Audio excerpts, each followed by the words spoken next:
তোকে বিয়ে দিব, বউ আসবে, বউ তুই আমার সেবা করবি। আমি তোমার ছেলে, আমি তোমার সেবা করতেছি, একটু কি হ্যাপি থাকো। আজকালকার যুগের মেয়েদেরকে তুমি চিনো? অসুস্থ শাশুড়ি বাথরুম পরিষ্কার করবে, জামা কাপড় ধুবে, এত ভালো মেয়ে আছে এখন আর? কোনো বাপ মা যদি দেখে যে শাশুড়ি অসুস্থ, বাপ মা ছেলের কাছে মেরে জীবনও বিয়ে দিবে না। কি বিয়ে? আম্মা আজারের কথা বলে না তো, দিন অনেক প্যারা নিয়ে অফিসে থাকি। বাসা আসার পর তোমার জামা কাপড় দাও, বিছানা পরিষ্কার করো, ওষুধ খাওয়া, ঘুম পাড়াও, সকালবেলা উঠে আবার অফিসে যাও।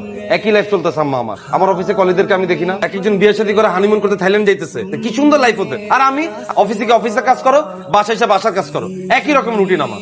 ছেলে হিসেবে যদি ন্যূনতম আমার ভালোবাসতা, তাহলে তাড়াতাড়ি সুস্থ হয়ে যেতা। ধরো খাবো না। আম্মা ভাতটা খাও, খায়া ওষুধ খায়া ঘুমাও। নাও। খাবো না। দূর আম্মা, ভালোই লাগে না আমার নাটক গুলা দেখতে। আম্মা আম্মা আম্মা আম্মা আম্মা